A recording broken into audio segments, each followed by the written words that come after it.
তোমালোকে এইদৰে ভিডিঅ'টো এটা লাইক কৰি দিবা, চেনেলটো সাবস্ক্ৰাইব কৰিবা আৰু কমেন্ট বক্সত ক্লিক কৰি এটা কমেন্ট কৰিবা। মৰমৰ ছাত্ৰ-ছাত্ৰীসকল, পোনপ্ৰথমে মোৰ ইউটিউব চেনেলটোলৈ তোমালোক সকলোকে স্বাগতম জনাইছোঁ। আজি মই তোমালোকলৈ লৈ আহিছোঁ নৱম শ্ৰেণীৰ অসমীয়া সাহিত্য চয়নিকাৰ 7 নম্বৰ চেপ্টাৰ সময়। এই সময় নামৰ চেপ্টাৰটিৰ কুৱেশ্যনৰ আনসাৰ কেইটা। ঠিক আছে, সময় চেপ্টাৰটিৰ লিখক হৈছে নীলমণি ফুকন। নীলমণি ফুকনৰ জন্ম হৈছিলে 1880 চনত আৰু মৃত্যু হৈছিলে 1978 চনত। ঠিক আছে, তোমালোকে জন্ম মৃত্যু চন মনত ৰাখিবা আৰু লিখকৰ নাম মনত ৰাখিবা।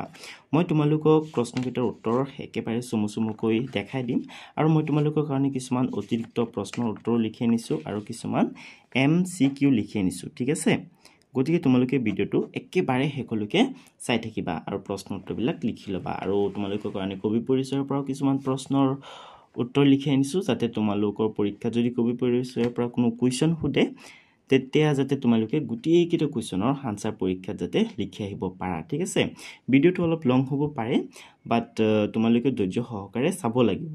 ঠিক আছে, ইয়াৰ পৰা তোমালোকৰ প্ৰশ্নাৱলী আৰম্ভ হৈছে। প্ৰথমে আছে ভাৱ বিষয়ক, 1 নম্বৰত আছে চমু উত্তৰ দিয়া।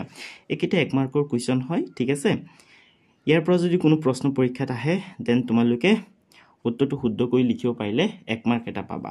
ঠিক আছে, প্ৰথম কুৱেশ্যনটো হৈছে সময়ক কিহৰ লগত তুলনা কৰিব পাৰি।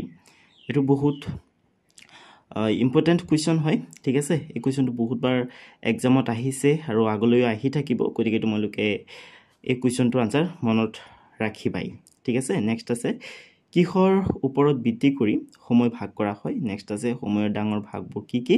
নেক্সট আছে সময়ৰ দ্বন্দ্ব পল অনুপলক কি বোলা হয়। নেক্সট আছে সময় কি গতিত ঘূৰে। ঠিক আছে, এই কুৱেশ্যনটোৰ আনসাৰ হৈছে সময় বৃত্তাকাৰ গতিত ঘূৰে। ঠিক আছে, সো ষ্টুডেণ্টছ বলা আমি 1 নম্বৰ পৰা আৰম্ভ কৰি 2, 3, 4, 5, 6, 7, 8, 9, 10 আৰু 11 নম্বৰলৈকে গোটেইকেইটা প্ৰশ্ন উত্তৰ আলোচনা কৰোঁ আৰু শেষত তোমালোকক মই কিছুমান অতিৰিক্ত প্ৰশ্ন উত্তৰ আৰু কিছুমান MCQ দেখাই দিম। ঠিক আছে, তো তোমালোকে ভিডিঅ'টো একেবাৰে শেষলৈকে চাই থাকিবা আৰু যোনে মোৰ ইউটিউব চেনেলটো ছাবস্ক্ৰাইব কৰা নাই ইউটিউব চেনেলটো ছাবস্ক্ৰাইব কৰি লোৱা আৰু ভিডিঅ'টো এটা লাইক কৰি দিয়া। ঠিক আছে, আৰু তোমালোকৰ ভিডিঅ'টো ভাল লাগিলে ভিডিঅ'টোত এটা কমেণ্ট কৰিবা। ঠিক আছে, আৰু তোমালোকৰ যদি কোনো কুৱেশ্যন থাকে, যদি তোমালোকে কিবা বুজি নোপোৱা দেন তোমালোকে মোক কমেণ্টত সুধিবা, মই আনসাৰ দিবলৈ চেষ্টা কৰিম। ঠিক আছে, মই তোমালোকৰ প্ৰতিটো কমেণ্ট পঢ়োঁ আৰু তোমালোকৰ পজিটিভ কমেণ্টবিলাকে মোক বহুত মটিভেট কৰে। ঠিক আছে, তো বলা ভিডিঅ'টো আৰম্ভ কৰোঁ।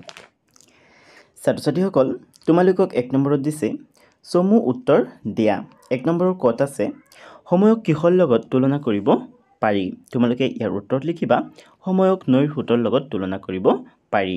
ঠিক আছে, তাৰমানে নৈৰ সোঁত যেনেকৈ বৈ গৈ থাকে সময়ো তেনেকৈ বৈ গৈ থাকে। ঠিক আছে, আমি নৈৰ সোঁতক যেনেকৈ ধৰি ৰাখিব নোৱাৰি ঠিক তেনেদৰে আমি সময়কো ধৰি ৰাখিব নোৱাৰি। ঠিক আছে, সেইকাৰণে আমি সময়ত কৰিব লগা কামবিলাক কৰি পেলাব লাগে। তাৰপিছত ঘৰত তোমালোকক সুধিছে কিহৰ ওপৰত ভিত্তি কৰি সময়ক ভাগ কৰা হয় বা সময় ভাগ কৰা হয়। তোমালোকে এই কুৱেশ্যনটিৰ আনসাৰত লিখিবা কাৰ্যক্ৰমৰ ওপৰত ভিত্তি কৰি সময় ভাগ কৰা হয়। ঠিক আছে, কিহৰ ওপৰত ভিত্তি কৰি সময় ভাগ কৰা হয়, কাৰ্যক্ৰমৰ ওপৰত। অ'কে, তো নেক্সট কুৱেশ্যনটোত কি আছে চোৱা। নেক্সট কুৱেশ্যনটোত আছে সময়ৰ ডাঙৰ ভাগবোৰ কি কি। তোমালোকে ইয়াৰ উত্তৰত লিখিবা সময়ৰ ডাঙৰ ভাগবোৰ হ'ল যুগ, কল্প আৰু শতাব্দী। ছাত্ৰ-ছাত্ৰীসকল, এইবিলাক পাঠত বহুত ধুনীয়াকৈ দিয়া আছে, তোমালোকে পাঠটো 4-5 বাৰমান পঢ়িবা দেন তোমালোকে এই প্ৰশ্নবিলাকৰ উত্তৰ অট'মেটিকেলি মনত ৰখাবলৈ সক্ষম হ'বা। ঠিক আছে, আৰু পাঠৰ পৰা যিকোনো প্ৰশ্ন নাহক কিয় তোমালোকে সকলো প্ৰশ্ন উত্তৰ দিবলৈ সক্ষম হ'বা। ঠিক আছে, গতিকে তোমালোকে পাঠটো পঢ়িবা আৰু পাঠটো পঢ়োঁতে অলপ লাহে লাহে পঢ়িবা, যাতে প্ৰতিটো বাক্যই তোমালোকক কি ক'ব বিচাৰি আছে তাক যাতে তোমালোকে বুজি পোৱা। অ'কে, নেক্সট গত আছে সময়ৰ দ্বন্দ্ব পল অনুপলক কি বোলা হয়। ছাত্ৰ-ছাত্ৰীসকল, এই কুৱেশ্যনটো বহুত ইম্পৰ্টেণ্ট হয়, বহুতবাৰ পৰীক্ষাত আহিছে আৰু তোমালোকৰ পৰীক্ষাটো আহিব পাৰে, গতিকে তোমালোকে ইয়াৰ উত্তৰটো মুখস্থ কৰি পেলাবা। ঠিক আছে, আৰু তোমালোকে উত্তৰত এইদৰে লিখিবা সময়ৰ দ্বন্দ্ব পল অনুপলক সময়ৰ সৰু ভাগৰ ভগ্নাংশ বোলা হয়। ঠিক আছে, সময়ৰ দ্বন্দ্ব পল অনুপলক কি বোলা হয়, সময়ৰ সৰু ভাগৰ ভগ্নাংশ বোলা হয়। ঠিক আছে, তোমালোকে যদি উত্তৰটো কেৱল এইদৰে লিখা যে সময়ৰ সৰু ভাগৰ ভগ্নাংশ বোলা হয় তেনেহ'লে শুদ্ধ হ'ব বাট তোমালোকে উত্তৰবিলাক সদায় সম্পূৰ্ণ বাক্যত বা কমপ্লিট সেন্টেন্সত লিখিবলৈ চেষ্টা কৰিবা ওকে নেক্সট অংগত আছে সময় কি গতিত ঘূৰে তোমালোকে ইয়াৰ আনসাৰত লিখিবা সময় বৃত্তাকাৰ গতিত ঘূৰে ঠিক আছে সময় কি গতিত ঘূৰে সময় বৃত্তাকাৰ গতিত ঘূৰে তাৰপিছত তোমালোকক 2 নম্বৰত দিছে তাৎপৰ্য ব্যাখ্যা কৰা তোমালোকক তাৎপৰ্য ব্যাখ্যা কৰিবলৈ দিছে কত আছে এলেহুৱাৰ দিন নাযায় নোপোৱাই ইয়াৰ ব্যাখ্যা কৰিব লাগে তো তোমালোকে উত্তৰটো এদৰে লিখিবা কাৰ্যক্ৰমৰ ওপৰত ভিত্তি কৰি সময় ভাগ কৰা হয় কামৰ মাজেৰেহে প্ৰকৃত সময়ৰ জোখ পাব পাৰি কিন্তু এলেহুৱা মানুহৰ কৰ্মব্যস্ততা নাই বাবে তেওঁলোকৰ অফুৰন্ত সময় থাকে তেওঁলোকৰ দিন নাযায় আৰু ৰাতি নোপোৱাই ঠিক আছে বুজিছানে তাৰ মানে যেতিয়া কোনো এজন ব্যক্তি কামত ব্যস্ত হৈ থাকে বা কৰ্মত ব্যস্ত হৈ থাকে তেতিয়া তেওঁৰ কাৰণে সময় মানে বহুত দ্ৰুত বেগত গতি কৰে ঠিক আছে তাৰ মানে সময় বহুত কম সময়ৰ ভিতৰত পাৰ হৈ যায় তোমালোকে পৰীক্ষাত বহি নিশ্চয় অবজাৰ্ভ কৰিছা পৰীক্ষাত বহাৰ অলপ পিছতে তোমালোকে চাবা যে 1.5 ঘণ্টা সময় পাৰ হৈ যায় কিয় পাৰ হৈ যায় কাৰণ তেতিয়া তোমালোক কৰ্মত ব্যস্ত হৈ থকা কামত ব্যস্ত হৈ থকা কিন্তু তোমালোক যেতিয়া এটা বৰিং সিচুৱেচনত থাকা বা ঘৰত অকলে বহি থাকিব লগা হয় তেতিয়া তোমালোকে অবজাৰ্ভ কৰিবা যে সময় পাৰ হৈ নাযায় ঠিক আছে সেইকাৰণে সদায় কৰ্মত ব্যস্ত হৈ থাকিব লাগে ঠিক আছে গতিকে তোমালোকে সদায় ভাল কামত ব্যস্ত হৈ থাকিবা ওকে বলা নেক্সট কি আছে চাও নেক্সট তোমালোকক খত দিছে মানুহৰ এক কল্পই ব্ৰহ্মাৰ এদিন ছাত্ৰ-ছাত্ৰীসকল মানুহৰ কাৰণে এক কল্প যিমান দীঘল সময় ব্ৰহ্মাৰ কাৰণে মাত্ৰ এদিনৰ সমান ঠিক আছে কাৰণ মানুহ যেতিয়া কৰ্মত ব্যস্ত হৈ থাকে তেতিয়া মানুহৰ কাৰণে দিনটো বহুত ছুটি যেন লাগে ঠিক আছে তাৰ মানে তুমি কৰ্মত যিমান ব্যস্ত হৈ থাকিবা তোমাৰ কাৰণে দিনটো সিমানেই ছুটি যেন লাগিব ঠিক আছে আৰু ব্ৰহ্মাই কামত ইমান ব্যস্ত হৈ থাকে যে মানুহৰ এক কল্প সময় ব্ৰহ্মাৰ কাৰণে এদিনৰ সমান ঠিক আছে কাৰণ ব্ৰহ্মাই এই গোটেই বিশ্ব ব্ৰহ্মাণ্ডখন পৰিচালনা কৰিবৰ কাৰণে যথেষ্ট কাম কৰিব লগা হয় ঠিক আছে সেইকাৰণে কোৱা হয় যে মানুহৰ এক কল্পই ব্ৰহ্মাৰ এদিন ঠিক আছে তাৰ মানে মানুহ বা যিকোনো বস্তুৱে মানে কামত যিমান ব্যস্ত হৈ থাকিব তাৰ কাৰণে দিনটো সিমানেই ছুটি যেন লাগিব ঠিক আছে তো তোমালোকে উত্তৰ দি লিখিবা কৰ্মী লোকৰ মনত দিনটো চকুৰ প্ৰচাৰতে গ'ল যেন লাগে মানুহৰ এক কল্প বা 1000 যুগে ব্ৰহ্মাৰ মাত্ৰ এদিন আৰু এৰাতি ব্ৰহ্মাই যিমানখিনি সৃষ্টিৰ কাম কৰিব লগা হয় মানুহৰ দিন ৰাতিৰ কামৰ তুলনাত যথাৰ্থতে 1000 যুগৰ কাম হৈ উঠে মানুহৰ এক কল্পই ব্ৰহ্মাৰ এদিন আৰু এৰাতিৰ অৰ্থ এই ঠিক আছে এটা তোমালোকে লিখিবা সো আমাৰ উত্তৰটো কিমান চমুকৈ লিখিছোঁ তো তোমালোকে ভিডিঅ'টোত এটা লাইক কৰি দিয়া কাৰণ মই বহুত কষ্ট কৰি তোমালোকৰ কাৰণে ভিডিঅ' বনাওঁ ওকে নেক্সট গত আছে কৰ্মৰ মাজেদি সময়ৰ গতি ধৰিব পাৰি ঠিক আছে আমি কিহৰ মাজেদি সময়ৰ গতি ধৰিব পাৰি কৰ্মৰ মাজেৰে অৰ্থাৎ কামৰ মাজেৰে ঠিক আছে তো তোমালোকে উত্তৰ দি লিখিবা কৰ্মৰ মাজেদিহে সময়ৰ গতি নিৰ্ণয় কৰিব পাৰি কৰ্মব্যস্ত মানুহৰ দিনটো চকুৰ প্ৰচাৰতে পাৰ হৈ যোৱা যেন লাগে কিন্তু এলেহুৱা লোকৰ দিনটো নাযায় নোপোৱাই হে কোৱা হয় যে কৰ্মৰ মাজেদি সময়ৰ গতি ধৰিব পাৰি ঠিক আছে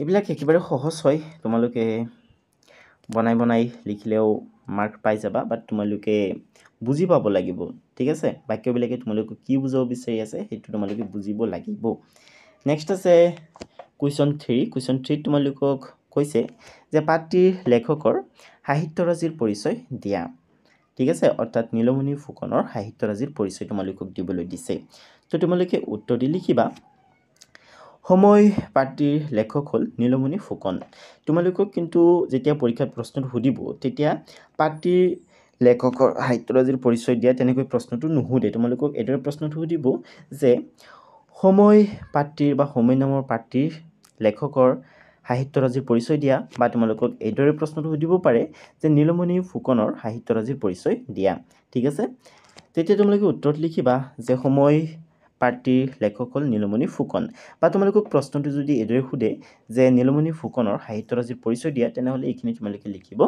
নালাগে ঠিক আছে তোমালোকে ইয়াৰ পৰা ষ্টাৰ্ট কৰিলেই হ'ব ঠিক আছে নীলমণি ফুকনদেৱৰ সাহিত্য কৃতি হ'ল সাহিত্যকলা, চিন্তামণি, জ্যোতিকণা, মানসী, সন্ধানী। তেখেত আলোচনী আৰু নজন কাকতৰ সম্পাদক আছিল। ঠিক আছে, এইদৰে তোমালোকে প্ৰশ্নটোৰ উত্তৰ ধুনীয়াকৈ লিখি ল'বা। একেবাৰে চমুকৈ লিখি আনিছোঁ তোমালোকৰ কাৰণে, হয়নে? তো ভিডিঅ'টো এটা লাইক কৰি দিয়া, যোনে যোনে এতিয়ালৈকে লাইক কৰা নাই। তাৰপিছত তোমালোকক 4 নম্বৰত দিছেই 4টা 5টা বাক্যত উত্তৰ দিয়া। তোমালোকক তলত দিয়া প্ৰশ্নকেইটাৰ উত্তৰ 4টা বা 5টা বাক্যৰ ভিতৰত দিবলৈ দিছে। ঠিক আছে, এইকেইটা প্ৰশ্ন যদি পৰীক্ষাত আহে দেন তোমালোকক কমেও 3 মাৰ্ক বা 4 মাৰ্ক দিব। ঠিক আছে, প্ৰথম প্ৰশ্নটো হৈছে প্ৰাকৃতিক জগত বুলিলে কাক বুজায়? এইটো ইম্পৰ্টেণ্ট কুৱেশ্যন হয়, তোমালোকে কুৱেশ্যনটোৰ আনচাৰ এইদৰে লিখিবা। আমাৰ চাৰিওফালে থকা প্ৰকৃতিৰ সকলোবোৰ উপাদান যেনে গছ গছনি, চৰাই চিৰিকটি, পশু পক্ষী, নদ নদী, আকাশ বতাহ, জোন বেলি, তৰা, বায়ু, পানী, মাটি, পাহাৰ পৰ্বত, জান জুৰি ইত্যাদি সকলোবোৰ জীৱ আৰু জড় বস্তুকে প্ৰাকৃতিক জগত বোলে। ঠিক আছে, তাৰমানে আমাৰ প্ৰকৃতিত থকা জীৱ আৰু জড় সকলো উপাদানক একেলগে প্ৰাকৃতিক জগত বুলি কোৱা হয়। অ'কে, এইদৰে তোমালোকে উত্তৰটো ধুনীয়াকৈ লিখি ল'বা। নেক্সট কি আছে চোৱা, নেক্সট আছে কোনো ঘটনাৰ ওপৰত ভিত্তি কৰি কেনেদৰে সময় ভাগ কৰিব পাৰি? তোমালোকে এই কুৱেশ্যনটিৰ আনচাৰত লিখিবা। একোটা বিশেষ ঘটনা বা মানুহৰ কাৰ্যকলাপ অৱলম্বন কৰিও সময় ভাগ কৰা হয়। ধৰ্ম, কলা, সাহিত্য, বুৰঞ্জী, কিংবদন্তি, যুদ্ধ বিগ্ৰহ, ৰাজত্ব আদি বিষয়বিলাকে সময়ৰ একোটা দাব তুলি সীমাবদ্ধ কৰি থৈ যায়। সংবত, শকাব্দ, খ্ৰীষ্টাব্দ, হিজৰী, শংকৰাব্দ, চৈতনাব্দ ইত্যাদি সময় বিভাগৰ গুৰিতে এনে একোটা স্মৰণীয় ঘটনা আছে। ঠিক আছে ছাত্ৰ ছাত্ৰীসকল, এইদৰে তোমালোকে প্ৰশ্নটিৰ উত্তৰ লিখি ল'বা। নেক্সট গত আছে লক্ষণাক্ৰান্ত মানে কি? তোমালোকে ইয়াৰ উত্তৰত লিখিবা। লক্ষণাক্ৰান্ত মানে হৈছে এটা নিৰ্দিষ্ট লক্ষণযুক্ত সময়ৰ ভাগবিলাকৰ কিছুমান বিশেষ লক্ষণ আছে। সেই লক্ষণসমূহেৰে একোটা সময়ৰ বিভাগ কল্পনা কৰা হয়। সেইকাৰণেই হিন্দু শাস্ত্ৰ মতে 4 যুগৰ লক্ষণবিলাক নিৰ্ণয় কৰি থোৱা আছে। খ্ৰীষ্টানৰ মিলেনিয়াম, ইছলামৰ শেষ ইমান মেহদীৰ আগমন আদি কিছুমান সময়ৰ ভাগৰ লক্ষণ। ঠিক আছে, এইদৰে তোমালোকে কুৱেশ্যনটিৰ আনচাৰ লিখি ল'বা। চোৱা মই উত্তৰটো কিমান চমুকৈ লিখি আনিছোঁ। নেক্সট ঘট আছে বিজ্ঞানৰ আৱিষ্কাৰৰ আগতে মানুহে কিহৰ ওপৰত ভিত্তি কৰি সময় সম্পৰ্কে অৱগত হৈছিল? তোমালোকে ইয়াৰ উত্তৰত লিখিবা। বিজ্ঞানৰ আৱিষ্কাৰৰ আগতে মানুহে প্ৰাকৃতিক জগতৰ পৰিৱৰ্তনবিলাক লক্ষ্য কৰি একোটা সাধাৰণ উপায়েৰে সময় নিৰূপণ কৰি কাম চলাইছিল। এঠাইলৈ যাবলৈ কিমান সময় লাগিব, ৰিংটোৱে তামোলখন খাই শেষ কৰা কথাটোৱে নিৰ্ধাৰিত কৰিছিল। বেলিটোৰ গতিৰ লগে লগে নিজৰ গাৰ ছাটো কিমান দীঘল চুটি হয় তাক চাই সময় ঠিক কৰিছিল। ঠিক আছে, এইদৰে তোমালোকে উত্তৰটো লিখি ল'বা। তাৰপিছত 5 নম্বৰত তোমালোকক দিছেই তলৰ প্ৰশ্নকেইটাৰ অন্তৰ্নিহিত ভাৱ বিশ্লেষণ কৰা। তলত যিকেইটা প্ৰশ্ন আছে এই প্ৰশ্নকেইটাৰ অন্তৰ্নিহিত ভাৱ বিশ্লেষণ কৰিবলৈ দিছে। তলত তোমালোকক 4টা প্ৰশ্ন দিছে। সময়ৰ এই ভাগবিলাক বিশেষ বিশেষ লক্ষণাক্ৰান্ত, সময়ৰ টিকনিডাল হেনো আগফালে, সময়ৰ জোখ কামতহে ঘড়ীৰ কাঁইটকেইডালত নাই, সময় অমূল্য ধন বোলা কথাষাৰ সঁচা। ঠিক আছে, ক'ত আছে সময়ৰ এই ভাগবিলাক বিশেষ বিশেষ লক্ষণাক্ৰান্ত। তো ইয়াৰ ভাৱ তোমালোকে এইদৰে বিশ্লেষণ কৰিবা। সময়ৰ ভাগবিলাকৰ কিছুমান বিশেষ বিশেষ লক্ষণ থাকে। সেই লক্ষণবিলাকৰে একোটা সময়ৰ ভাগ কৰা হয়। হিন্দু শাস্ত্ৰ মতে 4 যুগৰ লক্ষণবিলাক নিৰ্ণয় কৰি থোৱা আছে। ওপৰত চাবা, ওপৰত এটা প্ৰশ্নত এই যিটো শব্দ উত্তৰত এই যিটো শব্দ থোৱা, এইটো যোৱা হৈ আছে। ঠিক আছে, তোমালোকে তাত থোৱা বুলি লিখিবা। ঠিক আছে, মই পঢ়োঁতে থোৱা বুলিয়েই পঢ়িছিলোঁ, বাট তোমালোকে চাবা তাত যোৱা বুলি লিখা আছে। অ'কে, তোমালোকে সেইটো শুধৰাই ল'বা। অ'কে, নেক্সট কলিযুগত কল্কি অৱতাৰৰ পিছত সত্যযুগৰ প্ৰৱৰ্তন। খ্ৰীষ্টানসকলৰ মতে মিলেনিয়াম বা 1000 বছৰ যীশুৰ ৰাজত্ব, ইছলামৰ মতে সেই ইমাম মেহদিৰ আগমন ইত্যাদি ঘটনাৱলীয়ে একো যুগৰ লক্ষণ। ঠিক আছে, এইটো তোমালোকে সময়ৰ এই ভাগবিলাক বিশেষ লক্ষণাক্ৰান্ত ইয়াৰ ভাৱ বিশ্লেষণ কৰিবা। ঠিক আছে, নেক্সট কি আছে চোৱা, নেক্সট আছে খত আছে সময়ৰ টিকনিডাল হেনো আগফালে। উত্তৰটো লিখিবা সময় বোৱতী নৈৰ নিচিনা, ইয়াক কোনেও ধৰি ৰাখিব নোৱাৰে। ঠিক আছে, সময়ক কোনেও ধৰি ৰাখিব নোৱাৰে। সময়ৰ টিকনিডাল আগফালে বুলি কোৱাৰ কাৰণ হ'ল যে এবাৰ সময় পাৰ হৈ গুচি গ'লে আমি তাক পিছফালৰ পৰা টানি ধৰি ৰাখিব নোৱাৰোঁ। ঠিক আছে, সেইকাৰণে কোৱা হয় সময়ৰ টিকনিডাল হেনো আগফালে। তাৰপিছত লিখিবা সেয়েহে জ্ঞানী আৰু কৰ্মী লোকে সদায় নিৰ্ধাৰিত সময়তকৈ 2-3 মিনিট আগেয়ে প্ৰস্তুত থাকে। ঠিক আছে, তাৰমানে সময়ৰ কাম সদায় সময়ত কৰি পেলাব লাগে। ঠিক আছে,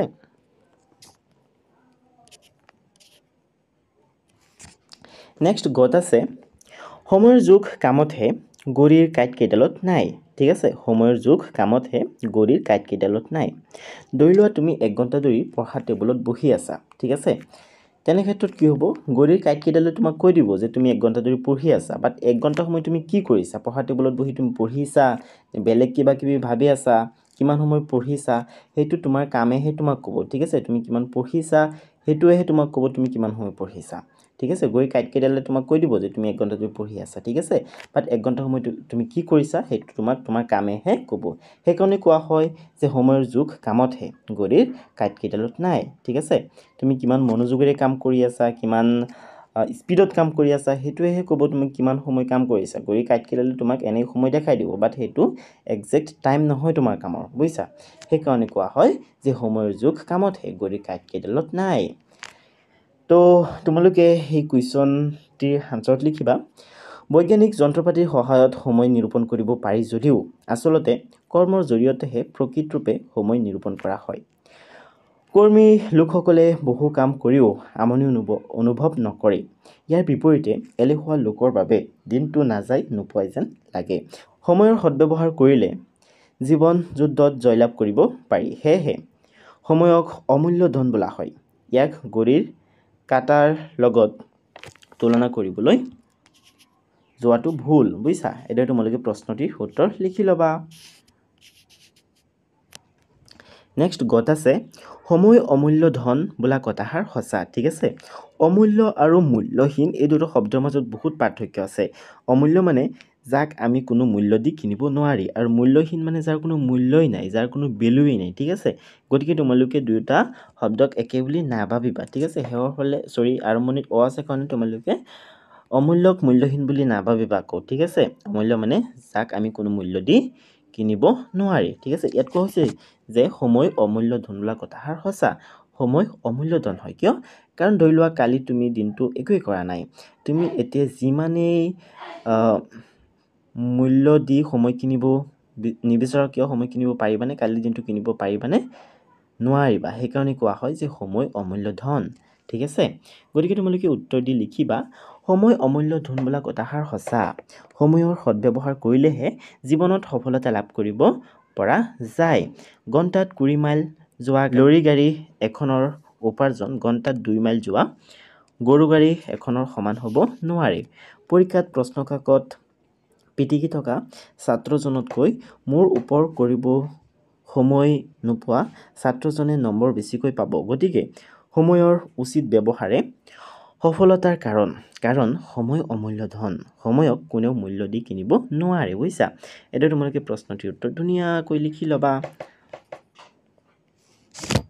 কুৱেশ্যন 6 আছে প্ৰাকৃতিক জগতৰ গতিবিধি লক্ষ্য কৰিও সময় নিৰূপণ কৰা হয়। প্ৰাকৃতিক জগতৰ গতিবিধিবোৰ কি কি? কেনেকৈ এই গতিবিধিৰ দ্বাৰা সময় নিৰ্ণয় কৰিব পাৰি?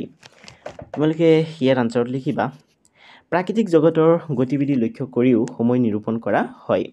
জাৰত ঠেৰেঙা হৈ থকা গছৰ ডালত কুঁহিপাত ওলালে, কঁঠালে মুচি পেলালে, আমে মলিয়ালে, ধান পকিলে একো-একোটা ঋতুৰ সম্ভেদ পোৱা যায়। জীৱ-জন্তুৰ আচৰণতো সময় নিৰূপণ কৰিব পাৰি। কেঁকুৰা গাঁতত সোমালে, মাছে কণী পাৰিলে, ভেকুলীয়ে তুৰতুৰালে একো-একোটা ঋতুৰ গম পোৱা যায়। বা সম্ভেদ পোৱা যায় কুকুৰাৰ ডাকত ৰাতি পুৱাল বুলি মানুহে হোৱা দাৰি পাতি এৰিবৰ উপক্ৰম কৰে প্ৰাকৃতিক জগতৰ এনেবোৰ গতিবিধিক লক্ষ্য কৰি সময় নিৰূপণ কৰিব পাৰি ঠিক আছে এইটো তোমালোকে প্ৰশ্নটিৰ উত্তৰ লিখি লবা নেক্সট 7 নম্বৰত আছে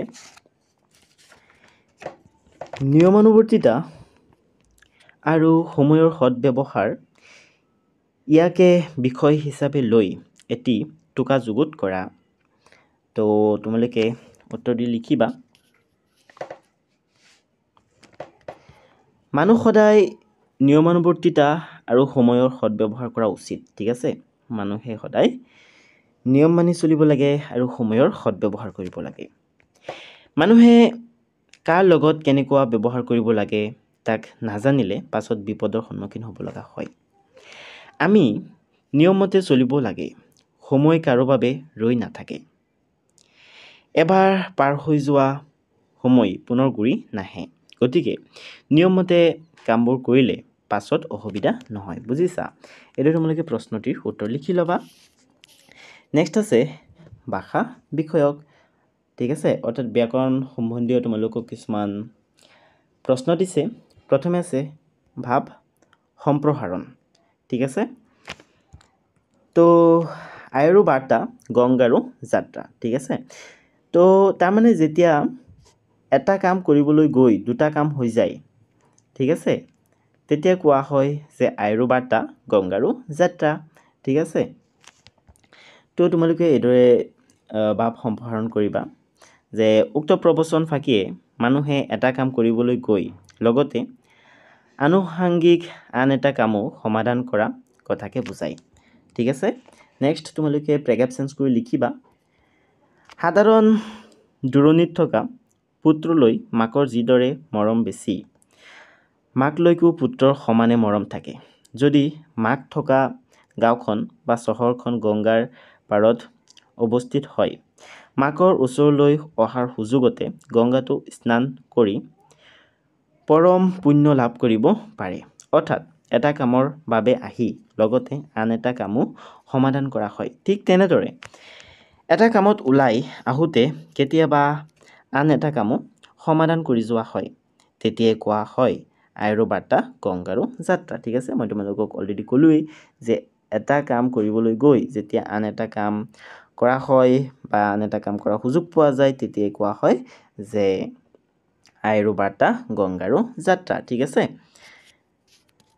নেক্সট কথা আছে ৰাইজে নখ জোকাৰিলে নৈ বয় ঠিক আছে কি কৈছে ৰাইজে নখ জোকাৰিলে নৈ বয় তুমি যদি কিবা পানী উঠৰ পৰা আহি তোমাৰ নখখন জোকাৰি দিয়া তেনেহ'লে কিমান পানী নোলাব খুব কম পৰিমাণৰ পানী ওলাব হয়নে বাট ৰাইজে বা 1000 বা 1 লাখ মানুহে যদি নিজৰ হাতখন জোকাৰি দিয়ে বা নখ জোকাৰি দিয়ে তেনেহ'লে পানী বহুত হৈ যাব হয়নে সেইকাৰণে কোৱা হয় যে ৰাইজে নখ জোকাৰিলে নৈ বয় অৰ্থাৎ এই যিটো প্ৰবচন এই প্ৰবচনটোৰ দ্বাৰা ইয়াকেই বুজাব বিচৰা হৈছে যে দলবদ্ধভাৱে কাম কৰিলে যিকোনো অসাধ্য কাম বা যিকোনো কৰিব নোৱাৰা কাম ইম্পচিবল কামো পচিবল হৈ যায় ঠিক আছে অৰ্থাৎ ইয়াত তোমালোকক একতাৰ তাকত কিমান বা শক্তি কিমান বা বল কিমান তাকে তোমালোকক বুজাবলৈ বিচৰা হৈ আছে ওকে তো তোমালোকে উত্তৰ দি লিখিবা উক্ত প্ৰবচন ফাঁকিৰ জৰিয়তে মানুহৰ দলবদ্ধ শক্তি বা একতাৰ জৰিয়তে যে অসাধ্য সাধন কৰিব পাৰি তাকেই বুজাইছে নেক্সট তোমালোকে লিখিবা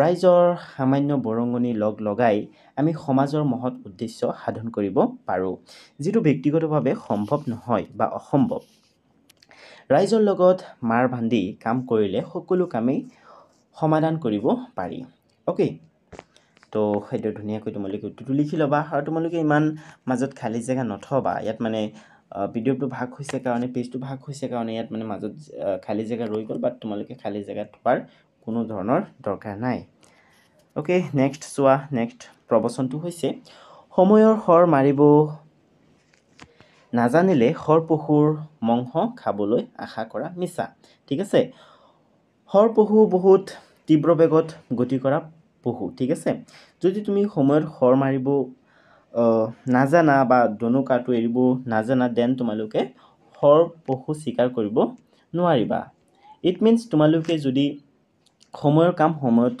নকৰা দেন তোমালোক সাকসেস হ'ব নোৱাৰিবা বুজিছা সেইকাৰণে কোৱা হয় যে সময়ৰ খৰ মাৰিব নাজানিলে খৰ পশুৰ মাংস খাবলৈ আশা কৰা মিছা ওকে তো তোমালোকে এই কুৱেশ্যনটিৰ আনসাৰ হেদৰে লিখিবা অৰ্থাৎ এইদৰে তোমালোকে ভাৱ সম্প্ৰসাৰণ কৰিবা যে জীৱ-জন্তু নিধন কাৰ্যত ব্যৱহাৰ কৰা হয় হৰপহু হ'ল এক শ্ৰেণীৰ তীব্ৰবেগী পশু ইয়াৰ মাংস খাবলৈ সোৱাদ সেই সোৱাদ লগা অৰ্থাৎ ভাল লগা বা কামত অহা লাভদায়ক কোনো এটা ঘটনা ঘটিবলৈ হলে উচিত সময়ত কাম কৰিব পাৰিব লাগিব অৰ্থাৎ সময়ৰ যথোপযুক্ত ব্যৱহাৰৰ কথা ক'বলৈ গৈ এই উপমাটি প্ৰয়োগ কৰা হৈছে ঠিক আছে নেক্সট 9 নম্বৰ তোমালোকক দিছে সন্ধি ভাঙা তোমালোকক কিছুমান শব্দ আছে এই শব্দবিলাকৰ সন্ধি ভাঙিবলৈ দিছে ঠিক আছে তাৰমানে চোৱা এই যিকেইটা শব্দ আছে ন এই গোটেইকেইটা শব্দত দুটা শব্দ লগ লাগি আছে ঠিক আছে আৰু দুটা শব্দই মানে যি অৰ্থ প্ৰকাশ কৰিলেহেঁতেন এটা শব্দই সেম অৰ্থ প্ৰকাশ কৰি আছে ঠিক আছে বাট যেতিয়া দুটা শব্দ লগ লাগি এটা শব্দ গঠন হয় তেন শব্দটো শুনিবলৈ অলপ শুৱলা হৈ যায় ঠিক আছে অলপ মধুৰ হৈ যায় ঠিক আছে তোমালোকক যেতিয়া মই সন্ধি পঢ়াম দেন এইবিলাক ভালকে ডিসকাস কৰিম ঠিক আছে চোৱা প্ৰথম শব্দটো হৈছে শকাব্দ নেক্সট আছে খ্ৰীষ্টাব্দ নেক্সট শংকৰাব্দ নেক্সট চৈতনাব্দ নেক্সট লক্ষণাক্ৰান্ত নেক্সট কল্পান্তৰ নেক্সট আছে কৰায়ত্ত নেক্সট আছে মনস্তাপ তো উত্তৰ দি তোমালোকে হেদৰে সন্ধি ভাঙিবা শকাব্দ এই শকাব্দ শব্দটো দুটা শব্দ লগ লাগি আছে শকা আৰু আব্দ ঠিক আছে গতিকে তোমালোকে লিখিবা শকা যোগ আব্দ নেক্সট আছে খ্ৰীষ্টাব্দ খ্ৰীষ্ট যোগ আব্দ নেক্সট আছে শংকৰাব্দ শংকৰ যোগ আব্দ নেক্সট আছে চৈতনাব্দ চৈতন্য যোগ আব্দ নেক্সট আছে লক্ষণাক্ৰান্ত লক্ষণ যোগ আক্ৰান্ত নেক্সট আছে কল্পান্তৰ কল্প যোগ অন্তৰ ঠিক আছে কল্পৰ অন্তৰ কল্পান্তৰ বুলি কোৱা হয় নেক্সট আছে কৰায়ত্ত মানে কৰ যোগ আয়ত্ত নেক্সট আছে মনস্তাপ মানে মন যোগ তাপ ওকে এইটো তোমালোকে ধুনীয়াকৈ এইবিলাকৰ সন্ধি ভাঙিবা ঠিক আছে নেক্সট আছে কুৱেশ্যন 10 কুৱেশ্যন 10ত তোমালোকক দিছে পাটিত থকা কেইটামান জুৰীয়া শব্দ ব্যৱহাৰ কৰি বাক্য সাজা পাটিত বহুত কেইটা জুৰীয়া শব্দ ব্যৱহাৰ হৈছে আৰু তাৰ পৰা কিছুমান শব্দ উঠাই আনি তোমালোকক সেই শব্দবিলাক ব্যৱহাৰ কৰি কিছুমান বাক্য ৰচনা কৰিবলৈ দিছে চোৱা তোমালোকে প্ৰথম শব্দটো লিখিবা দিন ৰাতি তো ৰতনে দিন ৰাতি কষ্ট কৰি পঢ়া শুনা কৰে ঠিক আছে নেক্সট তোমালোকে ইয়াত যদি এদৰে লিখা যে ৰতনৰ দেউতাকে দিন ৰাতি কষ্ট কৰি ৰতনৰ পঢ়া শুনাৰ কাৰণে টকা ইনকাম কৰে তেনেকৈ লিখিব পাৰা তোমালোকৰ ইচ্ছা বাট তোমালোকে যোনটো শব্দ ব্যৱহাৰ কৰি বাক্যটো ৰচনা কৰিবা সেই শব্দটো সদায় আন্ডাৰলাইন কৰিবা ঠিক আছে অৰ্থাৎ তলত এনেকুৱা এটা আঁচ দি দিবা ঠিক আছে নেক্সট আছে দাড়ি পাতি ৰাতিপুৱা সোনকালে দাড়ি পাতি এৰিব লাগে বা ৰতনে শুৱাৰ পৰা সোনকালে দাড়ি পাতি এৰে তোমালোকৰ ইচ্ছা ঠিক আছে তোমালোকে এশ ধৰণে বাক্য ৰচনা কৰিব পাৰিবা এশ ধৰণে নহয় তোমালোকে ইচ্ছা তোমালোকে বহুত ধৰণে কৰিব পাৰিবা ঠিক আছে নেক্সট আছে যন্ত্ৰপাতি আজিকালি বেছিভাগ কামেই যন্ত্ৰপাতিৰ সহায়ত কৰা হয় ওকে নেক্সট আছে নাযায় নোপোৱাই বিপদৰ দিনবোৰ নাযায় নোপোৱাই যেন লাগে বা এলেহুৱা দিনবোৰ নাযায় নোপোৱাই যেন লাগে ঠিক আছে ইয়াত তোমালোকে এই যেটো শব্দ আছে নাযায় নোপোৱাই তো আন্ডাৰলাইন কৰিবা নেক্সট দেশ বিদেশ গড়তে বহি আজিকালি দেশ বিদেশৰ বাৰ্তা পোৱা যায় ঠিক আছে নেক্সট কুৱেশ্যন 11 আছে সময়ৰ সদ্ব্যৱহাৰ কৰি তুমি কেনেদৰে উপকৃত হৈছা ইয়াকে জনাই তুমি তোমাৰ আইতাৰালৈ এখন চিঠি লিখা ঠিক আছে তোমালোকে সময়ৰ সদ্ব্যৱহাৰ কৰি বা উচিত ব্যৱহাৰ কৰি কেনেদৰে লাইফত বা জীৱনত উপকৃত হৈছা তাকে জনাই তোমাক তোমাৰ আইতাৰালৈ এখন চিঠি লিখিবলৈ দিছে গতিকে তোমালোকে এইদৰে চিঠি এখন লিখিবা চিঠি লিখিবৰ কাৰণে তোমালোকে প্ৰথমে লিখিবা য'ৰ পৰা তোমালোকে চিঠি লিখি আছা সেই জেগাটোৰ নাম যেনেকৈ নেকি মই নগাঁৱৰ পৰা লিখিছোঁ সেইকাৰণে মই নগাঁও বুলি লিখিছোঁ আৰু যোনটো তাৰিখত তোমালোকে চিঠি লিখি আছা সেই তাৰিখটোৰ নাম লিখিবা তাৰিখটো লিখিবা ঠিক আছে 18 তাৰিখ 5 মাহ 2024ত মই চিঠিখন লিখিছোঁ সেইকাৰণে মই এই তাৰিখটো লিখিছোঁ ঠিক আছে আৰু তোমালোকক যিহেতু আইতালৈ লিখিবলৈ দিছে গতিকে তোমালোকে এইদৰে লিখিবা মৰমৰ আইতা বা পূজনীয়া আইতা বুলি তোমালোকে লিখিব পাৰা ঠিক আছে আইতা যিহেতু সন্মানীয় হয় তোমালোকে পূজনীয়া বুলি লিখিব পাৰা বা সন্মানীয় বুলি লিখিব পাৰা আৰু আইতাক যিহেতু মৰমৰ চকুৰে দেখা হয় দেন তোমালোকে সেইকাৰণে তোমালোকে মৰমৰ বুলি লিখিব পাৰা ঠিক আছে পোন প্ৰথমে মোৰ সেৱা গ্ৰহণ কৰিব আশা কৰোঁ আপুনি ভালে আছে ময়ো ভগৱানৰ কৃপাত ভালে আছোঁ ওকে সেইখিনি লিখি তোমালোকে ব্ৰেক আপ চেঞ্জ কৰিবা আৰু ব্ৰেক আপ চেঞ্জ কৰি লিখিবা মই সেইবাৰ গোটেই বছৰ সময় নষ্ট নকৰাকৈ পঢ়া শুনা কৰি নৱম শ্ৰেণীত ভাল ফলাফল দেখুৱাবলৈ সক্ষম হৈছোঁ ঠিক আছে তোমালোকে যদি তোমালোকৰ সময় বেলেগ কোনো কামত সদ্ব্যৱহাৰ কৰি তোমালোক উপকৃত হৈছা দেন তোমালোকে সেই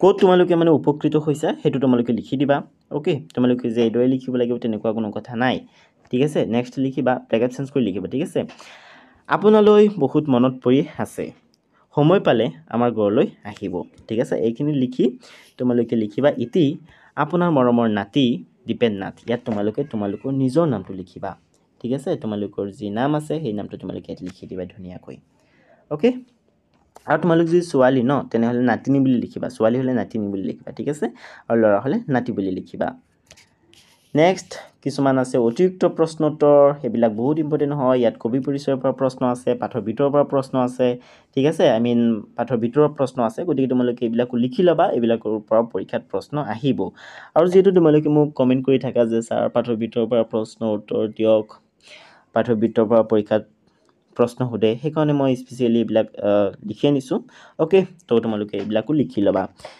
ফাৰ্ষ্ট কুৱেশ্যনটো হৈছে নীলমণি ফুকন অসমীয়া সমাজত কি উপাধিৰে পৰিচিত উত্তৰ দি লিখিবা নীলমণি ফুকন অসমীয়া সমাজত বাগ্মীবৰ উপাধিৰে পৰিচিত কি উপাধিৰে পৰিচিত বাগ্মীবৰ ঠিক আছে এইটো পৰীক্ষাত আহিব পাৰে ইম্পৰ্টেণ্ট হয় ওকে নেক্সট আছে নীলমণি ফুকনৰ দুখন গ্ৰন্থৰ নাম লিখা গ্ৰন্থ হৈছে কিতাপ ঠিক আছে উত্তৰ দি লিখিবা নীলমণি ফুকনৰ দুখন গ্ৰন্থৰ নাম হ'ল জ্যোতিকণা চিন্তামণি নেক্সট কুৱেশ্যন 3 আছে হিন্দু শাস্ত্ৰ মতে যুগ কেইটা এইটো পাঠৰ ভিতৰৰ এটা প্ৰশ্ন হয় তোমালোকে উত্তৰত লিখিবা হিন্দু শাস্ত্ৰ মতে যুগ 4টা নেক্সট কুৱেশ্যন 4 আছে মানুহৰ এবছৰে দেৱতাৰ কিমান দিন বুলি কোৱা হয় এই কুৱেশ্যনটোৰ আনসাৰ লিখিবা তোমালোকে মানুহৰ এবছৰে দেৱতাৰ এদিন বুলি কোৱা হৈছে বা কোৱা হয় বুলি তোমালোকে লিখিব পাৰা নেক্সট কুৱেশ্যন 6 আছে সময়ৰ